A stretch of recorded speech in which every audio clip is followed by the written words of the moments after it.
Professionnels du bâtiment ou particuliers, pour vos articles de bricolage et de construction, choisissez Batimax. Batimax, la qualité au meilleur prix. Manolotra anao ny fampalalam-baovao. La 4G Batelma vous présente Ny vaovao. Pour votre sécurité et votre confort, de nouveaux services, de nouvelles couleurs, de nouvelles stations. Jovena, source d'énergie. Manolotra anao ny fampalalam-baovao. Ny fampalalam-baovao hoarainao miaraka amin'ny Lavage kely ho finaritra ny tontolo andronao. Blue Line TV safidy tsara indrindra manolotra anao. ny fampalalam-baovao. VTI Manolotra anao ny fampalalam-baovao.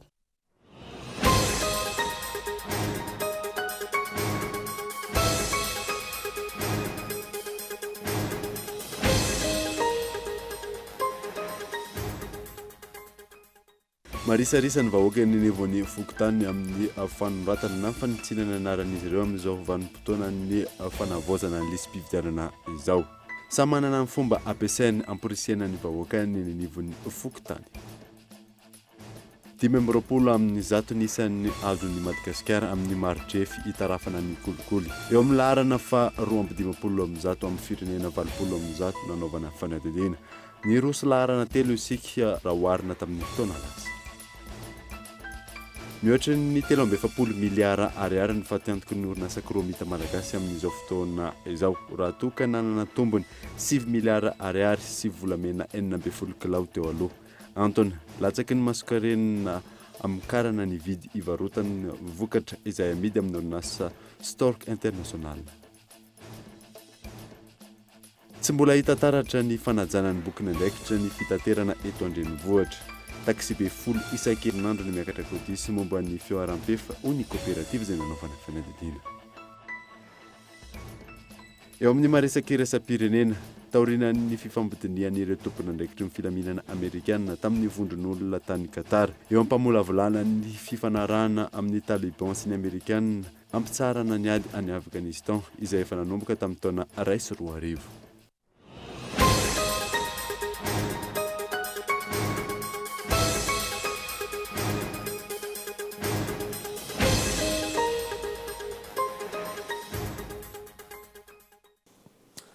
Finaritra tompoko lasy tompoko fotoana ny vaovao eto amin'ny Kolo TV ka manazanao ary anaraka izany hatramin'ny farany.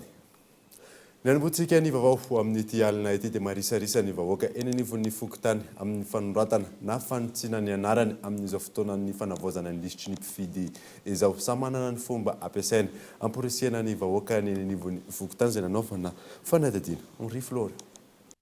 Samy manana ny paikady ny anivon'ny fokotany tsirairay avy amin'ny fanatanterana ny fanavozana ny lisam-pifidianana izao sy ny fitaomana ny olom-pirenena amin'ny ankapobeny malaina sy marisarisa amin'izany ny vahoaka eny fotony ka tsy maintsy ilana paikady sy fanentanana ataony eo anivon'ny fokotany. Raha eto amin'ny fokotany antatezana voany voalohany zany dia efa nampiasa megafone mihitsy zay miatso ny olona dia zara raha misy tonga aty amin'ny fokotany ny taninay reny le olona tsy nahazo karatra fifidianana ireny zany mba ho tonga. Ary zay rehetra vahiny ihany koa dia ny taninay mba ho tonga hisoratra aty amin'ny fokotany. Ankehitriny zay zany zao dia ireo olona niditra rehetrarehetra teto amin'ny fokotany zao no ataony ao anatin'le enregistrement ho alefa makany amin'ny CNI.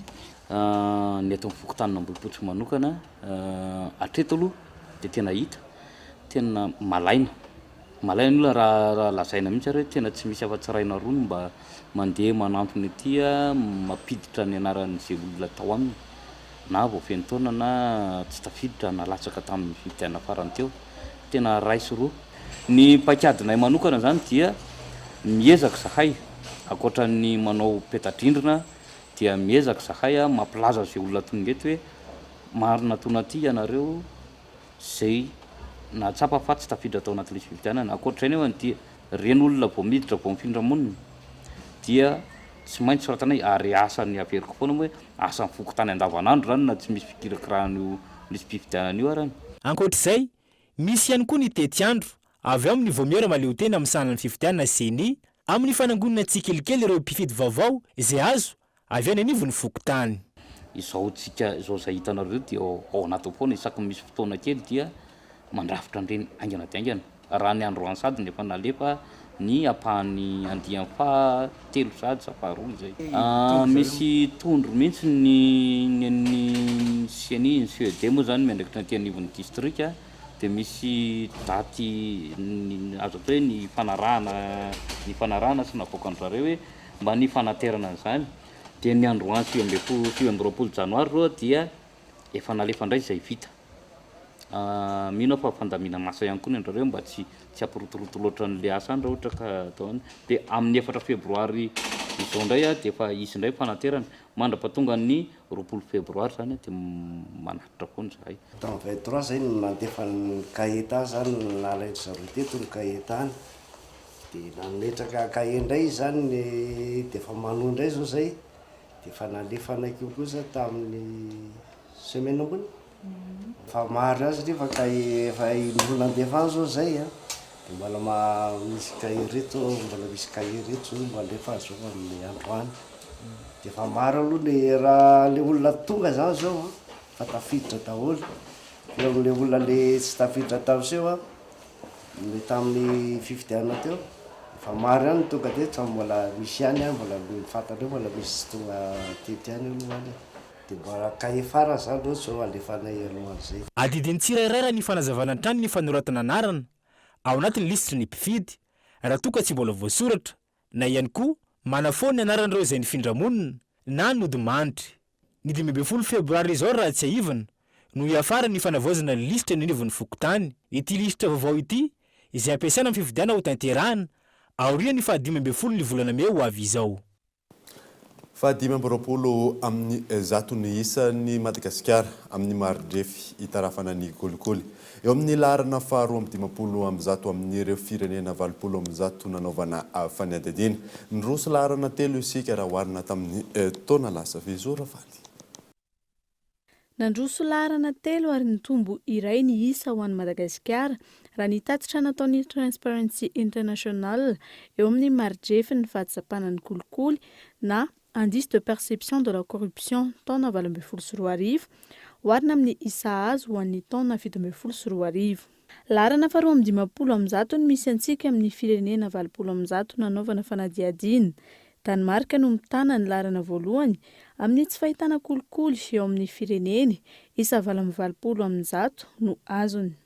Manaraka azy Nouvelle-Zélande manana ny isa 7 amin'ny zato ary Finlande manana ny isa 5 amin'ny zato. I Somalia kosa no mitana ny laharana farany manana ny isa 10 amin'ny zato, izany hoe ahitana trangana kolikoly betsaka indrindra. Antoka iray manamafy ny ady amin'ny kolikoly ny fandaniana ny lalàna mifehy ny fananana azo tamin'ny tsirariny na ny loi sur le recouvrement des avoirs illicites ho ny filohan'ny Transparency International Initiative Madagascar. Andrasana ihany koa ny fanatanterahana ny fanamban'ny filoham-pirenena. Lors de son investiture le 19 janvier dernier, nandritra ny fandraisan'ny fahefana ny 7 janoary lasa teo, nilaza ny filoha Rajoelina fa atao lara-pahamehana ny ady amin'ny kolikoly. Fanambarana izay nampisy fanantenana ao amin'ny firenena raha toa ka ampiarin'ny mpitondra amin'ny fanatanterahana io fanambarana io. Ny fandaniana ny lalàna mifehy ny fananana azo tamin'ny tsirariny ihany koa dia ho fitsapana ny tena finiavan'ny mpitondra vaovao hiady amin'ny kolikoly marina sy ny tsy maty manota. de mettre fin à l'impunité en la matière. Ny lafin'ny lalàna no lesika ilana fanatsarana indrindra ny didy fampiarana ho ny Tale General'ny Bianco ahafahana manatanteraka sy manatratra ny tanjona amin'ny paikady nasionaly iadiana amin'ny kolikoly hatramin'ny taona 2024. Le deuxième étape qui avait commencé donc en 2018. Fametrahana ny rafitra voalazan'ny lalàna no natao ny taona 2024 ifarana amin'ity taona 2024 ity. Nipetraka ny pôle anti-corruption ny volana Jiona 2024 araka ny lalàna 2024 tipika aotra roapolo. Misy ihany koa ireo rafitra napetraka eny amin'ny sapana raha-panjakana rehetra hiady amin'ny kolikoly ary miandry ny didy fampiarana isika izao ahafahan'io cellule anti-corruption miasa araka ny tokony ho izy. Misy fahatarana hita izao amin'ny fandaniana ny lalàna izay niteraka fahatarana ihany koa amin'ny fametrahana ireo rafitra ireo. On accuse en conséquence donc un retard sur la mise en place des structures de mise en œuvre. Teo amin'ny larana 550 amin'ny firenena 20 no nisy an'i Madagasikara raha tsy ahivina ho an'ny taona 17 ary nahazo ny isa 420 amin'ny 100. Ny azona ny isa 50 amin'ny 100 izany hoe ny antonony kosa no tanjona kendrena hatramin'ny taona 520 raha ny fanazavana trany. Ahitana kolikoly avokoa ny sehatra ny fitantanan-draram-panjakana rehetra eto amintsika. Nateo aza ny fandrosoana hita ny taona 2020 maivana izany hoarina amin'ny sakana hateraky ny kolikoly eo amin'ny fampiroboroboana ny toe-karena ny sosialy ary ny politika eto Madagasikara ho ny filohan'ny Transparency International Madagasikara. Fanandefa taratasy any amin'ireo firenena vahiny mampiatrano ireo mpiasa malagasy mila ravolahatra any amin'ny fanjakana malagasy. Voakasika izany Chine, Koweït, Arabie Saoudite ary Liban. Gaëtan Andriatsilava. Nandefa taratasy any amin'ireo firenena mandray sy mampiatrano ireo malagasy mpila ravinahitra any ivelan'ny fanjakana malagasy. Voakasika izany Chine, Koweït, Arabie Saoudite sy Liban. Taratasy mangataka ny mombamomba ireo mpiasa malagasy eny an-toerana. Ny anarany sy ireo antota-taratasy rehetra momba azy ka ny voalohan'ny volana febroary ho avy izao no fetra farany amin'izany. Izany hoe averina eto tanindrazana ireo malagasy mpila ravinahitra any ivelany misedra olana sy ireo te-hody indrindra ny any amin'ny tany miady. Ny taona 2024 tsy ahivina efa nisy ny fandraisana tanana nataon'ny fanjakana malagasy tamin'ny fampodiana ireo tovovavy miasa any Liban izay nanana olana ra-pitsarana tany an-toerana sy ireo te-hody aty an-tanindrazana. Raha voavaly araka izany ny fangatahana ka misy amin'ireo ny te-hody mety isy ny fandraisana tanana amin'ny fampodiana azy ireo. Lafim-baovao hafa kosa indray ao dia tsy maintsy aleo tena ara-tsakafo ary tsy hanafatra vary intsony Madagasikara ny taona 2024 hoy ny ministry ny fambolena tafiditra anatin'ny contrat programme izay anaovana soni amin'ny fitantanana ny ministera izany raha ny fanazavana azo. Gaëtan Andriatsilava. Nanana fahaleovantena ara-tsakafo i Madagasikara tany aloha no izy afaka namokatra tamina velaran-tany maro. Taty aoriana tsy ampy ny vokabary ary voaterina nafatra vary avy any ivelany isika. Ankalazana ny taona 2024 ny faha-80 taona ny iverenan'ny fahaleovantenan'i Madagasikara. Tsy maintsy averina amin'io fotoana io ihany koa ny fahaleovantena ara-tsakafo hoy ny ministra tompon'andraikitra. Dia ametraka zavatra goavana zany tsika amin'izany taona 2024 izany dia ny fiverenany ihany koa ny fahaleovantena ara-tsakafo ara-bary ho an'ny Madagasikara satria naleo tena ara-bary tsika taloha dia tsy maintsy aleo tena ara-bary tsika amin'izany vanim-potoana lehibe izany.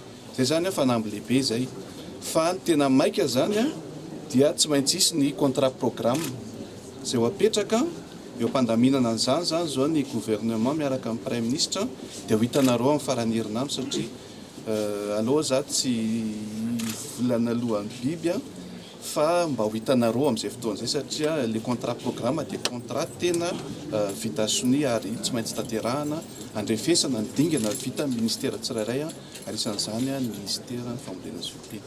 Ny farany herinandro zao araka izany no ahafantarana ireo drafitra sy fandarana asa ho tanterahany ministera tsirairay avy. Tsy maintsy ho tafiditra ao anatin'izany ny paikady ahafana mamokatra vary mihoatra ny 4 taona izay afarantsika avy any ivelany isan-taona ankoatra ny vary mihodina ato amin'ny tsena anatiny. Manana velara-tany ahafahana manatratra ny tanjona isika ary manana teknisianina afaka manome tohana ireo tantsaha-mpamokatra ihany koa. Antenaina araka izany fa ho tratra ny tanjona napetraka ary tsy hisy intsony ny fitarainana manoloana ny fisondrotry ny vidim-bary. Tsy iandry izany anefa isika hoy ny filoham-pirenena efa andalana ny vary hanampinana ny vahoaka malagasy. Fa mihoatra ny 3.7 miliara ariary ny fatiantoko ny orinasa kromita malagasy amin'izao fotoana izao raha tokana nanatombony 7 miliara ariary sy volamena 14 kilao teo aloha. Antony latsaky ny masokarena amokarana ny vidy ny varotana ny vokatra izay amidy amin'ny orinasa Stork International. Fanandina. Nanitona ny sainy be sy ny maro tato ato ny momba ny orinasa kromita malagasy sy ny fitakiana ataon'ireo mpiasa. Raha ny loharano vaovao azo ny roboroby ny orinasa tany aloha ary nanana tombony hatrany amin'ny 7 miliara ariary ny ampy volamena 14 kilao. Taty aoriana nanomboka ny taona 2024 ny korosifahana ny orinasa. Antony notereny filoha teo aloha ivarotra fatiantoka tamin'ny orinasa rosianina Stork International ny 800 vokatra ny tale jeneralin'ny orinasa tamin'izany fotoana. Izany hoe ny taona 540 hatramin'ny taona 2040, $70 no ivarotana ny kromita iray taona, raha $70 ny masokarena amin'ny karan'izany. Vokatra izay matiantoka hatrany amin'ny 3.7 miliara ariary ny orinasa ary tsy manana afa-tsy volamena 1 kilao tao anatiny 3 taona monja. Antony nampiakatra ny fatiantoka tao amin'ny orinasa raha ny loharanom-baovao azo io fivarotana fatiantoka tamin'ny orinasa rosianina io. Ankoatr'izay, nampitombona avy roeny ny famokarana nanomboka ny taona 2014. Izany hoe raha manodidina ny 2 tonna isa-taona ny vokatra tany aloha, nampiakarina ho 5 sy 4 tonna izany nanomboka ny taona 2014. Araka izany, lasa ny orinasa Stork avokoa ny tombony rehetra ho azon'ny kromita malagasy. Ny orinasa Stork indray avy eo no mampindrana vola ny kromita. Amin'izao fotoana raha ny fanadihadiana natao, misy olona mitady lalana andresena lahatra ny tompona andraikitra, anohizana io fanapitehana ny orinasa malagasy io. Araka izany, mangataka ny sendikan'ny mpiasany sy ny fanadihadiana lalina momba ny orinasa kromita ka hamarenana ny kromita ho an'ny malagasy. Tsy ekenany tsony ho izy ireo ny anaovana ny kromita malagasy ho toy ny Airmad sy ny orinasa Jirama. Mahakasika ny orinasa mpanjakana iray ihany koa dia mitaraina ireo mpanjifa ny kompania pitaterana Air Madagascar amin'ny fomba fiasan'ity orinasa ity. Toa ny mahazo ireo mpanjifa any Chine. Tokony efa hiala ny alahady lasa teo noho ny fahasimban'ny fiaramanidina hatramin'ity androany ity tsy fantatra ny fotoana iangana. Ny kompania fanefa efa nahita vahaolana. Yona Saina. Mahatsapa ho very an-tany lavitra ireo mpanjifa ny kompania pitaterana Air Madagascar, vokatry ny tsy fahafehezana ny fomba fiasa sy ny fanajana ireo mpandeha. Toa ny tranga mahazo ireo mpandeha izay tokony niainga tany Chine ny alahady lasa teo. Hatramin'ny androany, tsy fantatra ny fotoana iangany any an-toerana sy ny atongavany eto Madagasikar. Nisy tsy fetezana ny fiaramanidina tokony akazy ireo raha ny loharanom-baovao azo ary olana eo amin'ny frein d'atterrissage ka tavela ao La Réunion. Tsy vita ao anefa ny fanamboarana raha ny fanazavana hatrany fa hotohizana any Le Caire Egypte. Izay no vaovao farany nampitaina tamin'ireo mpanjifa ny kompania pitaterana Air Madagascar miandry any Chine ary tokony efa hiala any an-toerana ny alahady teo. Ankilan'izay anefa ireo mpandeha amin'ny kompania pitaterana Air Austral izay tokony handeha amin'ny fiaramanidiny Air Madagascar io efa nahitan'izy ireo vahaolana ary niainga tany Chine na omaly. Ireo mpanjifa ny Air Madagascar ny alahady avy izao no alainany raha nambarany tompona andraikitry ny kompania pitaterana. Fiaingana ny alahady avy izao izay mbola mampiayay ireo mpandeha noho ny fomba fiasa sy ny tsy fampiny ny famatoram-pitantanana hitan'izy ireo. Ny mampametra-panontaniana ny be sy ny maro manoloana izany dia ny hoe tsy mitovy ny zo eo amin'ny samy mpandeha ka misy ny ahitana vahaolana ary misy ny tsy maintsy miandry. Inona no antony tsy handraisana vahaolana ho an'ireo mpandeha ny kompania Air Madagascar tahaka ny fandraisana vahaolana amin'ny mpandeha Air Austral izay miara-miasa. Fa mbola mitohy hatrany ny fahafatesan'ny trondro ao amin'ny Seu de Versoir ny orinasa QMM Autolaniaro. Efa nisy ny fidinana efotana nataon'ireo tompon'andraikitra voakasika izany saingy mbola miandry ny fitaovana anaovana fitilianan'ny rano raha ny fanazavana azo Gaëtan Ondretsilavo. Efa notanterina teto amin'ny fampahalalam-baovao fa nahitana trondro maromaro maty teo amoron'ny rano fiveloman'ny mponina ao Andrakaraka ary nahitana fasy mainty ihany koa. Mbola mitohy io fahafatesan'ny trondro io hatramin'izao. Io da hita fa manzava izy fa talohany tamin'ny banane izy da vatany nandefa rano maloto reo avetrany da matimaty tamin'igny fia ka sy nandefasanay rapport sy miasa aby ny mpiasa mpanjaka sy afaka nandefa rapport zay fa tonay congé izy tato afara amizay seky izy niasa ny mpiasa nandefa rapport amizay se zahay ka io fiatrekany raha nahazo anay tiky io hita sara izy io fa maloto ny rano hita mitaloha sy nisy fahalotony fa fiaviany kamemo tiky napaloto ny ranonay ka maloto izy mitaray zay ataony zavapoana avoky ny falotony rano ka hita zay io handreo mpandrahara mahita anazy fa miaraka anay ny fia matimaty zay zao da sy maintsy talaky zay fa matimaty ny fia. La fia maty io zany manao akory. Ny fia maty na izy rano lahategny na izy maty amizao fa laha taminay zay sy ny maty fahatany ny fia fa da mivelo azy ny raha mivelo moako raha misy raha magnano sy maintsy misy maty reo fa raiky fa izy teo sy raiky avao ny maty aminazy fa mandramany ty rano ty maty be izy fe sy miakina amin'ny ty rano ty fa miakina amin'ny raha nahiny kememo mahafaty ny fia.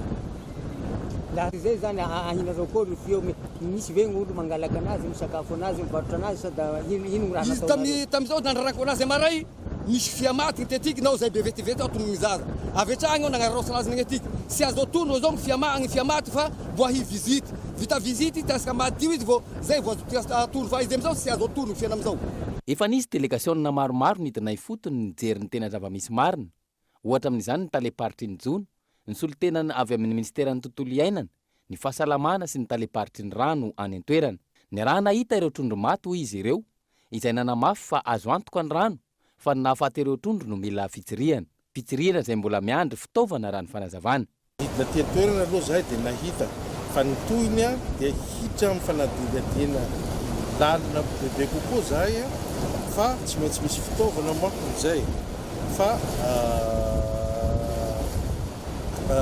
zay fitaovana zay zany a tsy maintsy manaraka ny règle de l'art zany hoe anovana tena fitiliana hoe ny antony zany hoe efa miverina normal ny kalitaon'ny rano nefa mbola nahitana trondrontsika evaeva tetỳ amin'ny sisiny ka amin'ny fotoana kely angamba tena laza maro hoe avozana miandry io fitaovana io araka izany vao ho fantatra ny antony nahafaty ireo trondro ao andrakaraka ireo.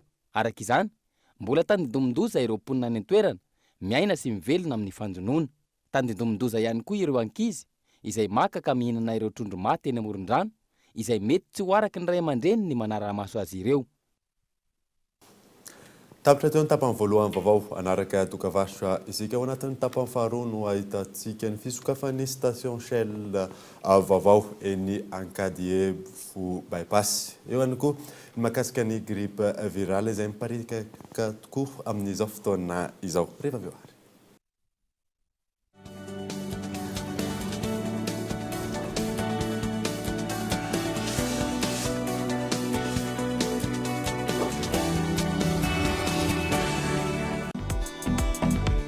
La route ne sera plus jamais la même avec Jovena. Vivez de nouvelles expériences. Faites confiance à la qualité de nos carburants premium et à la sécurité de nos cartes de paiement Énergie Plus. Profitez de nos grands espaces de stationnement et de tous les services dont vous auriez besoin. Venez découvrir nos nouvelles boutiques. Faites-vous plaisir avec une pause bien méritée dans nos points chauds. Pour votre sécurité et votre confort, de nouveaux services, de nouvelles couleurs, de nouvelles stations. Jovena, source d'énergie.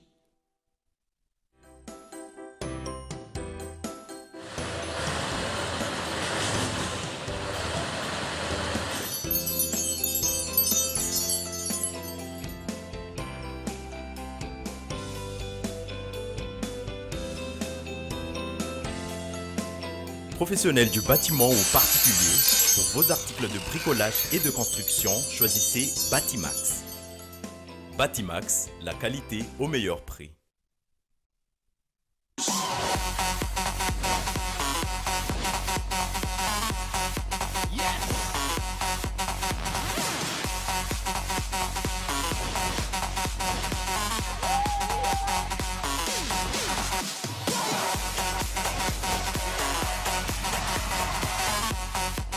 Le réseau 4G numéro 1 vraiment partout à Madagascar, c'est Telma.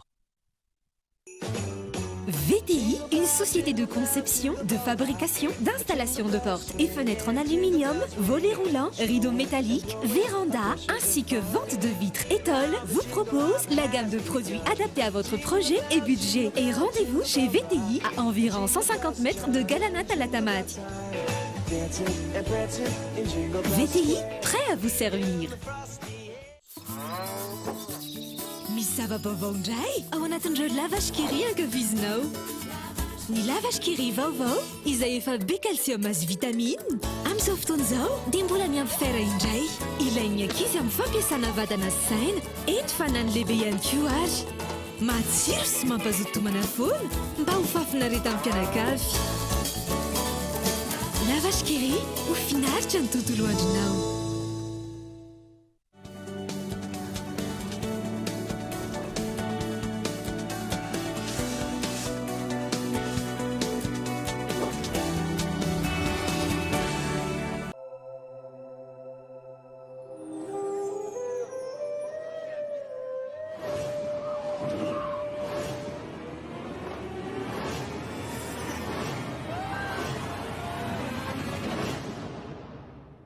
Rihanna. Incroyable. Mais c'est Aladdin! C'est quoi l'urgence? Nous avons de la visite. Moi, Shahzaman, je suis venu au 1, prendre Bagdad, en 2, épouser ta femme. Répète ça, Rastaman. Ouais, c'est quoi cette épée de merde là? Ramène-moi l'épée qui fait peur! Bon ben, c'est reparti. Tu nous téléportes à Bagdad. On va libérer la princesse. Let's go, baby! J'ai besoin de circuler de manière extrêmement discrète. Tu penses que tu peux me transformer en garde? Check ça. Viens! Attends, c'est quoi cette voix là? C'est pas le pire. araka ny hitantsika teo eny alady 2 izay indray no horonan-tsara raha tsika anioalina eto amin'ny Cool TV. Fa ny aniozantsika ny vaovao kosa indray dia nitazam-potsiny ny fanamboarana ireo fotodrafitrasa ilain'ny vahoaka eny fotony tao amin'ny commune ambanivohitra Akazo Mirotra nandritra ny fitondrana teo aloha. Tsy ampy nandoavana ny karaman'ny mpiasa ihany koa ny vola ampidirin'ny commune hoy ny ben'ny tanàna. Nahalana ihany koa ny famatsiana vola avy amin'ny fanjakana Foibe raha ny fanazavana azo fanampanazavana. Vola midina eto anivon'ny commune hoe ny vola miditra madio ato amin'ny commune dia mampandeha ny asa ato amin'ny commune sy mampandeha ny asa rarany sy ny hoe karama mpiasa. Rehefa tsy misy ny subvention tsy mahavita ninona ny commune. Manodididina ny eo amin'ny 5 tapitra ariary isam-bolana.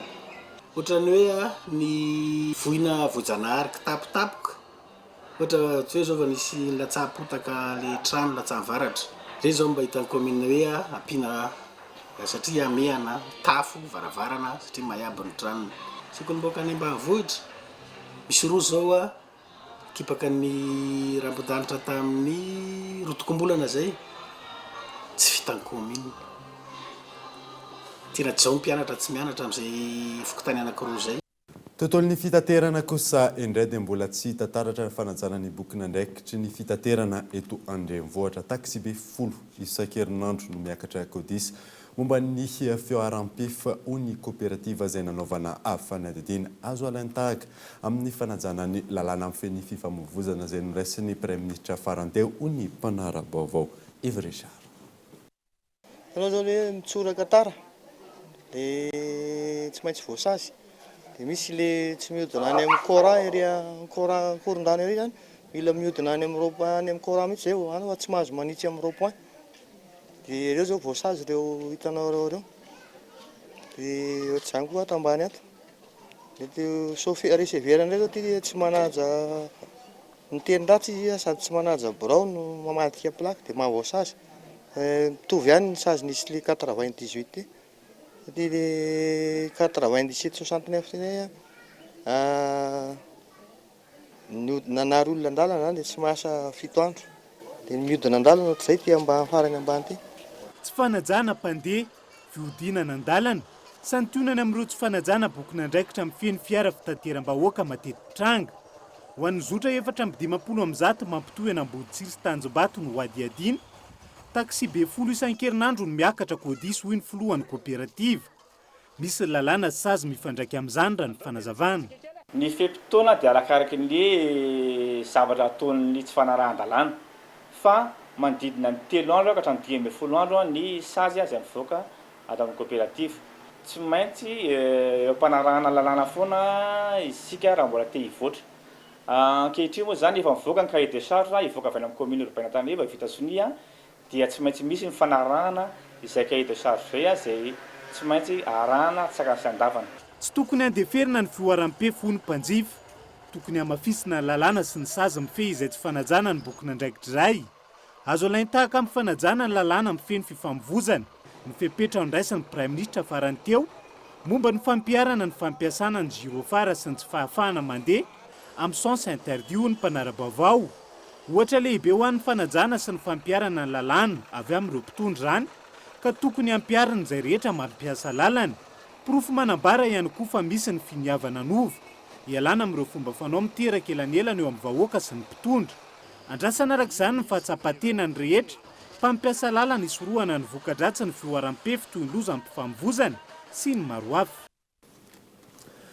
Favonina amin'ny fandraisana ndraikitra sy ny fampandrosoana miaingy avy ny fotondry ny antoko malagasy sy miara-miaingy ao amin'ny distrikany Mananjary.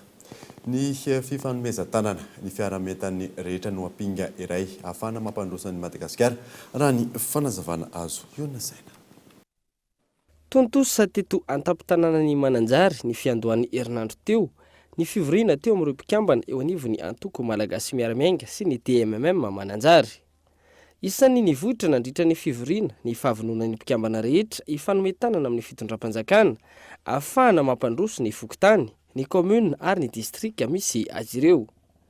Tsy adino izy ireo ihany koa ny niarahaba sy nitsodrano ny filoha Andry Rajoelina amin'ny adidy mankadiry sahaniny miaraka amin'ireo mpikambana eo anivon'ny gouvernemanta ary nosingana izy ireo tamin'izany ny filohan'ny antoko malagasy miara-miainga Andry Nirabelo Ajo. Nampiseho ny fahavononan'ny antoko MMM sy ny TMM teto Mananjary amin'ny fanatanterahana ireo vina sy programa sy ny fampandrosoana mipaka eny fotony. Lafo mavao hafa kosa indray dia nitombo ray indray ny station service Shell eto Antananarivo. Nitokanana tamin'ny fomba ofisialy tamin'ity androany ity ny tompontsoloka fa raiky amin'ny fitopolo etsy Ankadievo bypass. Tolotra miavaka maro ihany koa no hita ao anatin'izany fizora valy. Station service Manjara nivokatra sy nitolotra Shell fa raiky amin'ny fitopolo eto Madagasikara no notokana ny Vivo Énergie Madagasikara androany. Eny Ankadievo bypass no misy ny station Shell Ankoay. Ankoatra ny fitsinjarana ny solika sy ny menaka amin'ny kalitao ambony, mampiavaka ity station service vaovao ity ny fisiana toeram-pisakafoana, ny toeram-pivarotana ahitana izay rehetra ilainy. Azon'ny mpanjifa tao ihany koa ny manao ny fikojakojana ny fiara ny eto, mpiasa matihana avokoa ny mandray an-tanana ny fiara rehetra miaraka amin'ireo vokatra vokarin'ny marka Shell.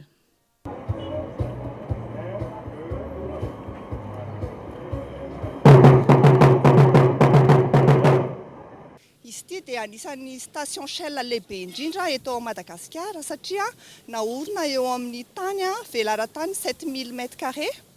Dia mampiavaka azy izy dia station ahitanareo station service anankiroa amina toerana anankiray. Eo ihany koa misy crêperie zany ao anatin'ny station, misy ny boutique concept welcome izay misy manerana ny Shell maneran-tany, dia misy koa ny baie de service izay mazaka poids lourd. Eo anilan'ilay baie de service koa zany misy salle manokana ho an'ny izay manasa tomobile, manamboatra tomobile, ohatrany hoe salle d'attente zany. Dia ankoatran'izay misy parking malalaka izay mahazaka tomobile hatramin'ny 400 isa ity station service ity. Targetra ny Vivo Énergie ny anakaiky hatrany ny mpanjifa sy ny anome fahafa-po azy ireo amin'ny tolotra rehetra misy ao aminy. Nanomboka androany ihany koa notoloran'ny Shell ho an'ny mpanjifa ny carte prépayée Shell Petro Pro Plus. Ny taona 2000 raha tsy ahivina no tonga teto Madagasikara ny marka Shell. Tontolon'ny fahasalamana kosa indray dia manoloana ny fiovaova ny toetry ny andro amin'izao fotoana ny fahavaratra izao sy ny fiparitahan'ny loto mahazo vana ary mahavosikajin'olona rehetra ny grippe virale. Antsasamanirana ireo manantona mpitsabo ny tratran'izay avokoa ny fanazavana azo Henri Florian. Mahazo vana ny aretina grippe izay mivadika ho tazo mahery ary mahavony ny olona maro eto an-drenivohitra amin'izao vanim-potoana izao. Raha ny fanadidinana atao tena nivon'ny toeram-pitsabonina, 5 amin'ireo marary miisa 10 manatona mpitsabo no voan'ny grippe. Antony mampiparitaka ity aretina ity ny fanazavana, ny rivotra iainana, ny loto ary ny fiovaovany ny toetrandro ankehitriny. Ka matetika ny ankehitriny ny virale zany tena betsaka mieli-patrana. Ankehitriny koa zany ny vatantsika olombelona presque miamarefo, zany hoe efa tsy sakafo naturel nohanina fa efa tsy zarizary. Dia tsy ampy zany ny hery fiarovana. Miena zany ny hery fiarovana tonga dia mandaitra le grippe. Le loto zany efa mieli-patrana, le aretina mandeha, ny olona tsy manambola le hitsabona dia ohatrany hoe tsabotsaboana anohany foana zany le izy. Marina zany fa rehefa hoe tena hoe origine virale izy dia tsy maintsy ny hery fiarovana zany tokony ampitomboana amin'ny sakafo, fruit rehetrarehetra, voankazo, zavatra naturaly izay nohanina rehetrarehetra zany dia tsaratsara ihany zany tsy maintsy manatona ny dokotera. Ahina hitarika amin'ny fahafatesana ny tazo mahery ateraka ny grippe tsy voatsabo. ny ara-tsakafo, ny fahadiovana, ireny ho anisan'ny tokony ho tandrovana ho fisorohana raha ny fanazavana hatrany. Fa eo amin'ny maresaka iraisam-pirenena kosa indray dia taorian'ny fifampidinian'ireo tompon'andraikitry ny filaminana Amerikanina tamina vondron'olona maro tany Qatar mamolavola fifanarahana eo amin'ny Taliban sy Amerikanina ampisaharana ny ady ao Afghanistan izay efa nanomboka hatramin'ny taona 2019 eo amin'ny France 24. Isan'ny fitakiana voalohany napetraky ny Taliban ny fanesorana ireo miaramila Amerikanina any Afghanistan. Fitakiana izay mety azo eritreretina ihany ny fanatanterahana azy hoy ry zareo Amerikanina saingy misy fepetra. Ity fangatana ity ankilan'izay ambaran'ireo Taliban ho fepetra apetraka izy ireo mialohany isin ny fifanarahana eo amin'izy ireo sy ny Amerikanina. Tamin'izany ihany koa no nanambarany iraka manokana misana ny filaminana Amerikanina fa vonona anome fahafampo ny Taliban ary anao ny ezaka rehetra anakanana any Afghanistan tsy ho ivitoerana ho an'ireo vondron'olona mpampiorohoro. Manoloana ny fepetra apetraky ny Taliban tsy azo verina ny anesorana ny tafika Amerikana any Afghanistan raha tsy misy ny fifanarahana mazava. Ny fampiatoana ny fampiasana ny fitaovam-piadiana miteraka fifamonoana hoy ry zareo Amerikanina. Atreto arak'izany teboka iray tsy ahitany rototany maromaritra iraisana ny momba ny fanesorana ireo tafika Amerikana any Afghanistan. Mitoy ny fifandonana eo amin'ny mpitandron'ny filaminana sy ry zareo Taliban. Ireto farany izay mitsipaka hatramin'ny farany ny fiaonany amin'ny governemanta any an-toerana ary mametraka fa raha tsy tanterahana ny fitakian'izy ireo tsy miroso ny fifanarahana na io miaraka amin'ny fitondrana na ry zareo Amerikanina. Mitoy arak'izany ny fikaonan-doha maro samihafa ahafana mitady vahaolana amin'ireo teboka tsy hifanarahana ary ny fiarovana ihany koa ireo efa hitoviny ny rehetra fomba fijery. Vinavinaina ho tanterahana ny 20 febroary izao indray ny fiaonana eo amin'ny Amerikanina sy ry zareo Taliban. La reprise des discussions entre Américains et Talibans est prévue le 25 février prochain. Dia ny maresaka iraisam-pirenena manan-katona vaovao tamin'ity alina ity ankasitrany ianao anaraka izany soavamandry dia veloma mifoda tompoko.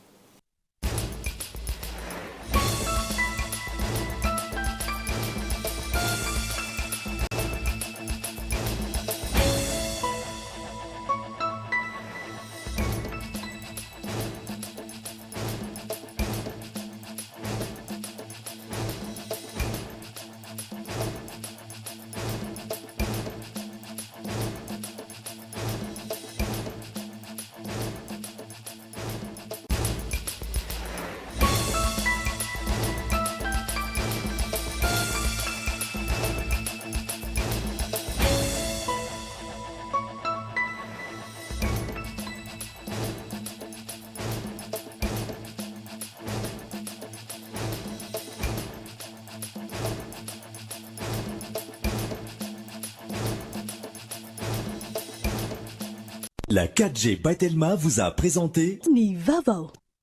Pour votre sécurité et votre confort, de nouveaux services, de nouvelles couleurs, de nouvelles... Narainao teo ny fampalalambavao miaraka tamin'ny Jovena, source d'énergie. Narainao teo ny fampalalambavao miaraka tamin'ny Lavashkiri ho finaritra ny tontolo andronao. Blue Line TV safidy tsara indrindra nanolotra anao teo ny fampalalam-baovao. Narainao teo ny fampalalam-baovao miaraka tamin'ny VTI, prêt à vous servir. Batimax vous propose sa gamme de luminaires rustiques en suspension avec applique pour tous les modèles à 70% de remise. Offre valable jusqu'à épuisement du stock. Alors, n'attendez pas. Batimax, la qualité au meilleur prix. nanolotra anao teo ny fampalalam-baovao.